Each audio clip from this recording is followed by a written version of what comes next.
Bab 107. Kemarahan Canari. Hari bahagia Canari.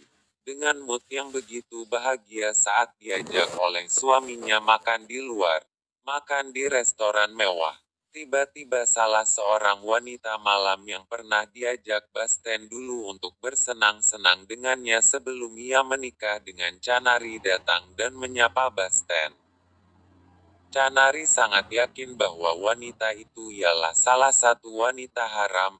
Dari pakaiannya yang sudah sangat seksi dan montok itu dapat menciri khaskan kepribadian bahwa dia adalah wanita panggilan. Mas Basten. Sapa wanita itu lagi karena panggilan pertama.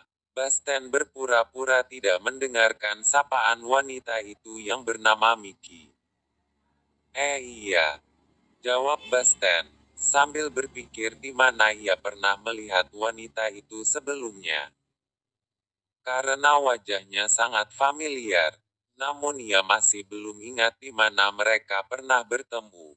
Basten bukan cuek, tapi lupa karena lumayan banyak juga yang sudah ia bantu uang jajannya. Meskipun wanita itu mengenal Basten, namun ia sadar diri dengan pekerjaannya. Dia hanya wanita malam. Dia hanya wanitanya panggilan.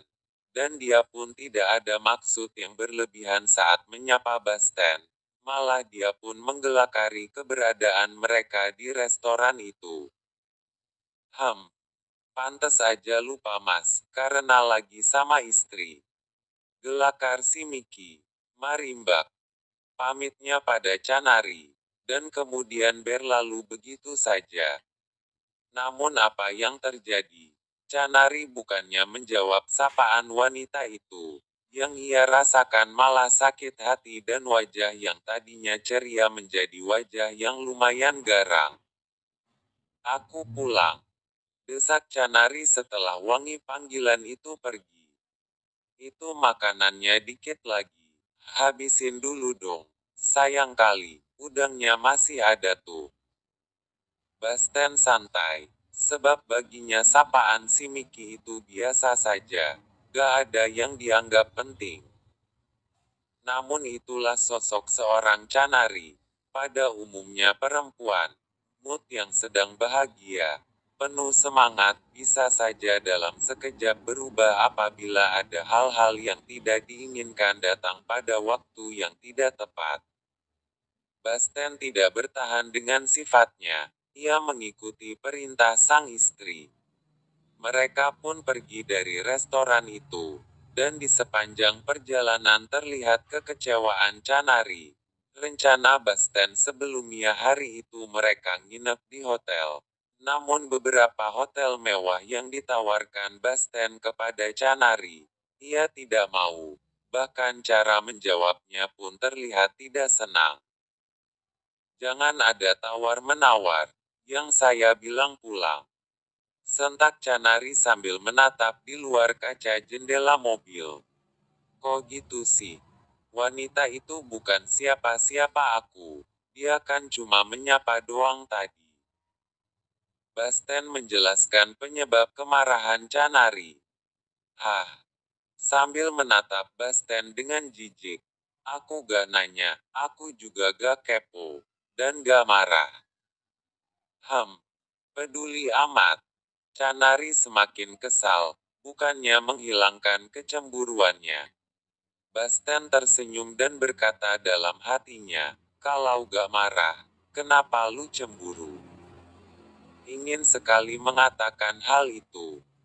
Mereka pun sampai di rumah almarhum kakeknya, dan Basten menghentikan mobilnya. Namun Canari malah protes. Aku mau pulang ke rumah Pak Aguso. Bukan pulang di sini, sentak Canari, karena gak mau singgah di rumah ayah mertuanya.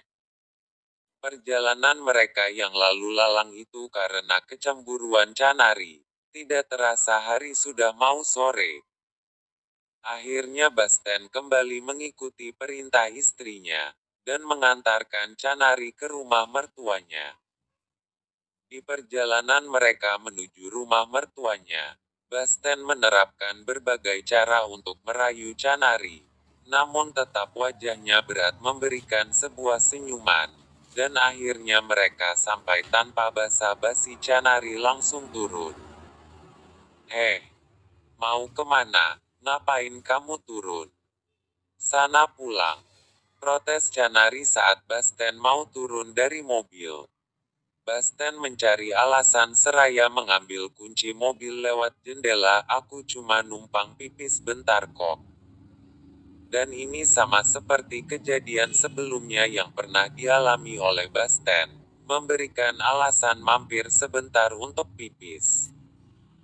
Canari tidak lagi berdebat. Ia langsung masuk dan menekan berulang-ulang tombol bel pintu. Dan saat itu hari sudah mulai senja, matahari mulai terbenam. Ibu Shirley langsung bergegas membuka pintu, karena perintah bel yang seolah mendesak yang punya rumah untuk segera membukakan pintu. "Kalian ada apa?" tanya Ibu Shirley dengan tatapan yang tertuju kepada Basten. Canari tidak menghiraukan ibunya yang belum mempersilakan untuk masuk. Dia malah menerobos masuk, tanya sendiri tuh sama menantu yang sok alim itu. Ucap Canari dengan wajah yang terlihat sedang mengangkat satu karung semen. Mau kemana? Siapa suruh juga masuk? Sana pulang. Protesnya lagi saat Basten masuk ke rumah. Chan, kakak cuma mampir pipis bentar aja loh. Basten malah bercanda, sambil terkekeh kecil. Pasalnya karena wajah Canari yang sedang merasakan sakit gigi. "Siapa yang datang, Bu?" seruan Pak Aguso yang sedang mengobrol serius dengan altar. "Basten ya, dia mau mampir pipis katanya," jawab Ibu Shirley sambil menutup kembali pintu. Basten pun langsung masuk tanpa menghiraukan wajah Canari yang belum bisa menampakkan senyumannya karena amarahnya. "Sono pipis, sonono di samping rumah itu," protes Canari lagi. "Wajah nyonya kok gitu?"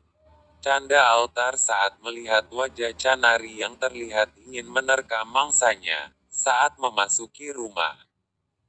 "Salah paham," jawab Basten langsung duduk memilih untuk bergabung dengan ayah mertuanya dan juga sahabatnya altar. "Ini lagi bahas apa sih? Sepertinya serius amat." "Ini membahas tentang pekerjaan Basten. Sepertinya mungkin lebih baik kalau kita sesekali bergabung menangani sebuah proyek. Dan saya lihat juga si altar ini orangnya mau bekerja. Jadi tadi kami coba saring-saring. Tapi kalian udah datang. Dan ayah berharap rencana ini suatu saat bisa terkabulkan," jawab Pak Aguso. "Oh itu, gak apa-apa. Masalahnya sekarang yang menjadi apa-apa, kalau melihat wajah putri papa tuh yang garang," jawab Basten sambil menyindir istrinya yang belum menghilangkan kecemburuannya. Pak Aguso tidak menjawab. Dia kembali meneguk tehnya, apalagi telah terucap sebelumnya tadi bahwa hanya kesalahpahaman. "Kamu kenapa sih Dep, kok seperti yang ditolak berkas gitu sih?" tanya Velty saat melihat adiknya yang marah-marah tak jelas.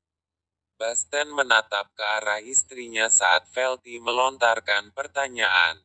Dalam hatinya berkata, "Jangan sampai jujur Canariku sayang.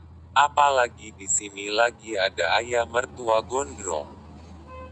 Namun Canari tetap tidak menjawab. Ia malah kesal dengan acara siaran televisi yang tak jelas menurutnya, tapi menurut penonton lain bagus. "Kamu kenapa gitu wajahnya? Dimarahi lagi sama suami kamu?" Ibu Shirley mencoba menggali penyebab putri bungsunya marah-marah. Canari tidak menjawab, dia menggelengkan kepalanya. Namun pertanyaannya Ibu Shirley langsung dijawab oleh Basten. "Tadi di restoran saat kami sedang makan, tiba-tiba ada yang menyapaku, Bu." Jawab Basten sambil melihat ke arah ibu mertuanya. Tetapi sebelum dijawab Ibu Shirley, Canari sudah langsung menyahut perkataan suaminya. Bilang aja aku disapa mantanku. Bilang itu aja susah, sahut Canari dengan tatapan jijik melihat Basten. Altar yang merupakan sahabat terdekat Basten, ia terkejut mendengarkan kata mantan dari Canari. Loh, emang lu punya mantan Bas? Tanya Altar sambil mengerutkan keningnya. Sementara ayah mertua hanya terdiam dan mendengarkan saja apa cerita terbaru yang akan terungkap kali ini. Lanjut ke bab berikutnya.